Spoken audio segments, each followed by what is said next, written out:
Em coletiva de imprensa, o senador Marcos Rogério denunciou métodos espúrios utilizados por opositores do presidente Jair Bolsonaro para incriminá-lo, instrumentalizando a CPI com finalidades político-eleitorais e criando uma cortina de fumaça para proteger governadores. O parlamentar declarou: "É risível, não cabe mudar bula por decreto. É uma forçação de barra. A CPI está se tornando uma cortina de fumaça para esconder aquilo que nos interessa investigar: possíveis desvios de recursos públicos nos estados e municípios. Recursos que faltaram para a estruturação da rede de saúde e comprometeram o atendimento das pessoas." No ensejo, o senador propôs seguir o rastro do dinheiro. É preciso enfrentar, de fato, e seguir o caminho do dinheiro. Operações policiais ocorreram em vários estados e municípios brasileiros, com indícios fortíssimos de desvio de finalidade e corrupção. Se não seguir o caminho do dinheiro, pouco vai esclarecer. Dessa forma, Marcos Rogério assestou a hipocrisia de senadores de esquerda que insistem em atacar Bolsonaro de forma desmedida e sem fundamento. A oposição tenta forçar a barra para colocar um carimbo de culpado no peito do presidente Jair Bolsonaro. É o que se verifica todos os dias. As narrativas conduzem a essa assertiva. Que deixem de antecipar juízos de valor e façamos investigações. É uma retórica repetida sempre para passar a mensagem para a sociedade de que há um culpado e é o presidente da República. Estão com uma trave nos olhos e querem tirar um cisco dos olhos do presidente Bolsonaro. Não querem investigar a conduta de governadores, prefeitos, muitos deles acusados de crimes gravíssimos de desvios. A CPI não pode ser seletiva.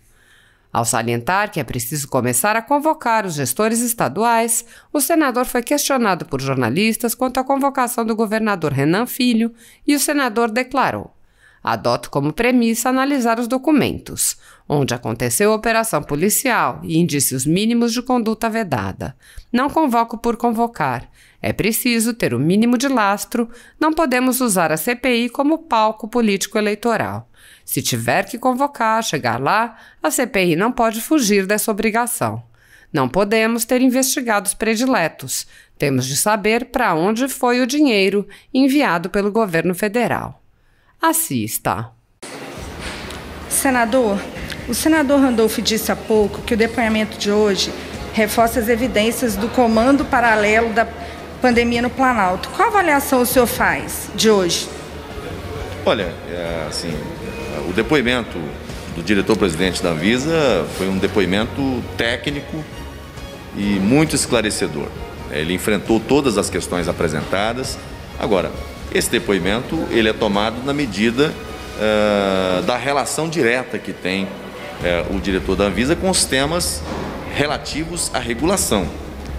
E com relação aos temas da regulação, com todo respeito, o depoimento confirma aquilo que os parlamentares já tinham conhecimento. Com exceção de alguns pontos que ele trouxe e que foram esclarecedores com relação ao processo envolvendo a vacina russa, as demais afirmações que foram feitas são informações de conhecimento de todos, não há nenhuma novidade, né? Acho que é mais um depoimento que vem confirmar aquilo que o governo vem afirmando desde o início. Algumas opiniões, algumas manifestações que ele fez são manifestações que representam opinião, mas não estão diretamente relacionadas à área, ao campo de atuação do presidente da Anvisa. Obrigada, senador. Boa tarde, senador. Eric Mota, do Band News TV. O presidente da Anvisa reafirmou aquilo que já tinha dito Mandetta, que em uma reunião interministerial houve o pedido para que fosse incluído na bula da cloroquina o receituário para tratamento da Covid-19. Qual a opinião do senhor sobre isso, uma vez que a oposição está falando que esse é o ponto mais chocante da fala dele de hoje? É admirável ouvir senadores repercutindo esse tipo de situação numa CPI. Nós estamos diante de um clássico caso de crime impossível. Em algum lugar deste país é possível modificar a bula de remédio por decreto presidencial, estadual ou municipal? É como alguém tentar matar alguém e na munição você tem apenas pólvora. Ou então você utiliza uma arma de brinquedo e na munição você tem lá uma bala de algodão. Acusado, o denunciado vai ser absolvido sumariamente porque vai estar diante do chamado crime impossível. Você não consegue matar porque a arma é de brinquedo e a bala é de algodão. Da mesma forma, falar em decreto para mudar bula de remédio é o clássico caso de crime impossível. Não se muda bula de remédio por decreto no Brasil. É admirável que alguém se prenda a isso de maneira tão enfática. Chega a ser risível ouvir esse tipo de sustentação no ambiente de uma CPI. Caberia à Anvisa essa autorização para mudar ou não a bula. E segundo o que o Antônio Barra Torres falou e o Mandetta, houve uma orientação junto dessa reunião para que partisse da Anvisa essa alteração. Isso não colocaria como prova que o governo realmente está tentando aplicar a cloroquina como medicamento para a Covid-19? Primeiro é preciso deixar claro que o diretor-presidente da Anvisa não fez a afirmação de que isso tenha partido do presidente. Ele disse que uma convidada teria sugerido isso. E é o clássico tipo de proposta que inexistente. É ideia natimorta, é projeto natimorto, porque você não muda bula de remédio por decreto presidencial. Cabe à Anvisa, né, autorizar ou não, mas não é nem a Anvisa que determina o que vai ter na bula do remédio ou não. É justamente quem vai fazer a pesquisa, submeter as fases de testagem, para ao final apresentar ao órgão regulador para se aferir se o processo foi regular, se cumpriu com as metas estabelecidas e aí sim confirmar ou não aquilo que o laboratório apresentou como inovação científica na área de medicamentos. Não cabe fazer isso por decreto. É uma forçação de barra o que eu vejo. A CPI vem se tornando, cada dia que passa, me parece que a CPI da cloroquina. Parece que estão tentando uma cortina de fumaça com relação à cloroquina ou a esse decreto para esconder aquilo que nos interessa investigar. Possíveis desvios de recursos públicos nos estados e municípios, recursos que faltaram para a estruturação da rede de saúde e que comprometeram o atendimento às pessoas. É preciso enfrentar de fato o caminho do dinheiro, seguir o caminho do dinheiro. Operações policiais aconteceram em vários estados da federação, em vários municípios brasileiros, com indícios fortíssimos de corrupção, de desvio de finalidade, de corrupção. É preciso apurar. Se a CPI não seguir o caminho do dinheiro, com todo respeito, ela pouco vai esclarecer a população brasileira. Nós temos que sair desse debate de cloroquina. Assim, quem administra medicamento ao paciente é o médico. Não há medicamento ainda com registro na Anvisa que seja específico para o enfrentamento à Covid. O que se usa hoje, tanto a azitromicina, corticoides ou outros medicamentos, não são medicamentos indicados, obviamente, diretamente para o caso da Covid. É o chamado tratamento off-label, que pode ser, inclusive, usado para a administração da cloroquina. Ninguém está negando isso. O que está em jogo aqui é: o presidente cometeu crime em relação à opinião dele quanto ao uso da cloroquina? Bom, se quisermos apurar a extensão da conduta do presidente em relação a isso, em relação a esse mesmo ponto, teremos que investigar governadores, prefeitos, gestores municipais e estaduais que fizeram e ainda fazem a mesma coisa. Não se trata de criminalizar a opinião do presidente. A agência hoje colocou a sua posição técnica, os ex-ministros também, de modo que até agora nenhuma afirmação direta de ingerência do presidente com relação ao estabelecimento de um protocolo com base nesse tratamento. Boa tarde, senador Yuri Ascar, da Record TV.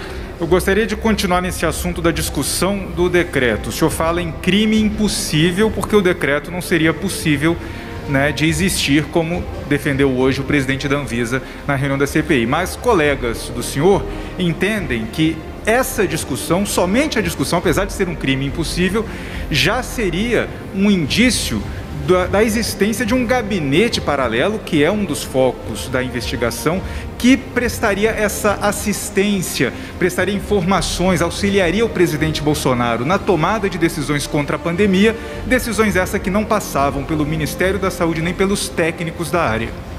Olha, com todo respeito, assim, a oposição tenta forçar a barra para colocar um carimbo de culpado no peito do presidente Bolsonaro. É isso que se observa todo dia. A narrativa conduz sempre a essa assertiva. Mas é preciso que a CPI, nesse momento, deixe de antecipar juízo de valor às condutas e aprofunde nas investigações. É preciso reunir as provas. No encontro com os fatos, vai chegar o momento em que essas provas serão avaliadas. E aí sim, aquela prova que é útil ao processo será avaliada. Aquela que não é útil ao processo será descartada. Prova ilícita ou prova inexistente não serve ao processo. Nós estamos diante aqui de uma retórica repetida sempre para passar para a sociedade como se fosse verdade. A oposição tenta confirmar a sua própria narrativa de que há um culpado pela pandemia, que é um culpado pelo número de mortes. E esse culpado seria, na visão da oposição, o presidente da República. Mas o que eu vejo aqui, com todo respeito, é que eles estão com a trave nos olhos, tentando tirar um cisco do olho do presidente. E com isso não conseguem enxergar ou não querem enxergar a conduta de prefeitos, a conduta de governadores, a conduta dos gestores nos estados, onde muitos deles são acusados de crimes gravíssimos, de desvios, de maus feitos. Eu penso que a CPI não pode ser seletiva. Ela não pode escolher por antecipação alguém que já o considera culpado.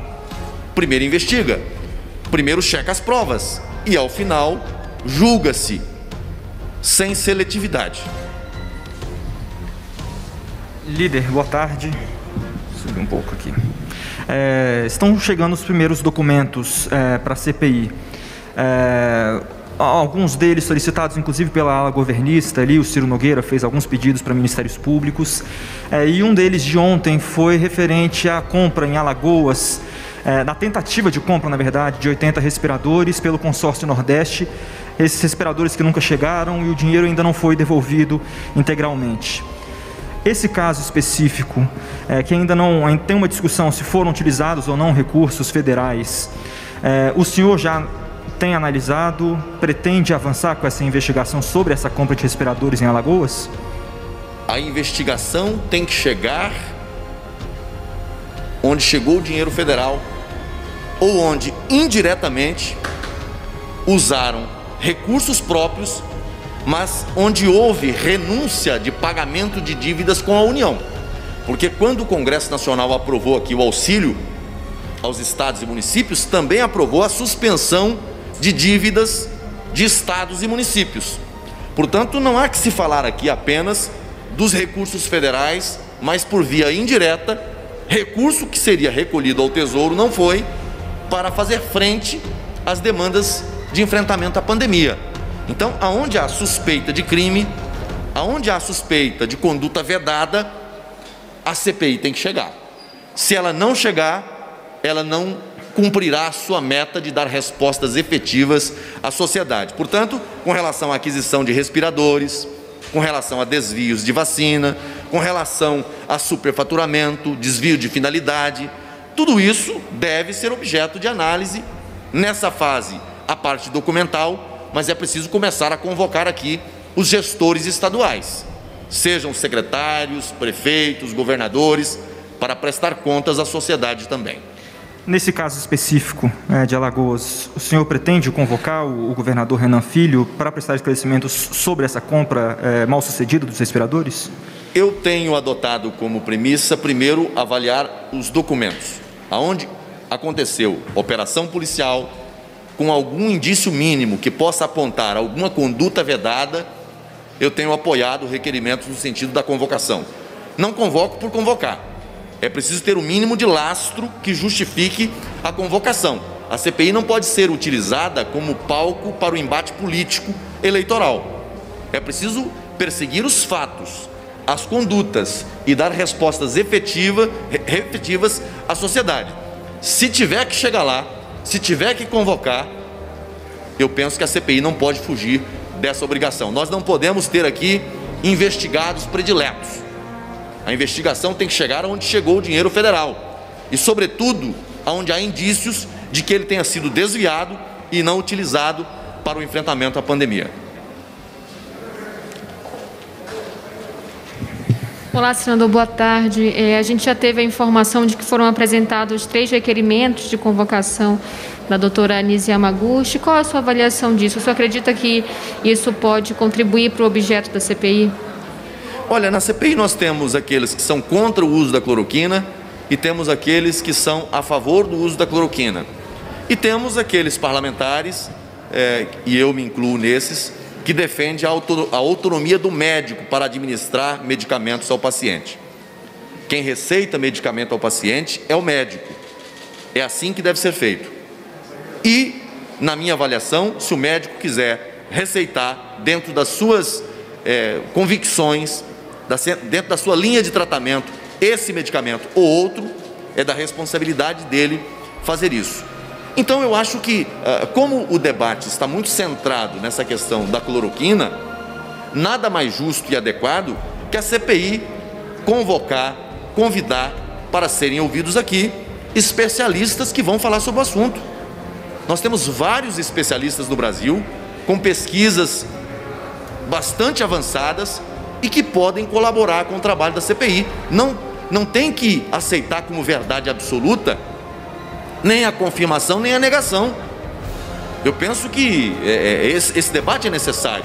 Então nós temos dialogado com o presidente Omar para que sejam convidados aqui especialistas que têm pesquisado, estudado o uso com relativo sucesso com o fármaco, a cloroquina.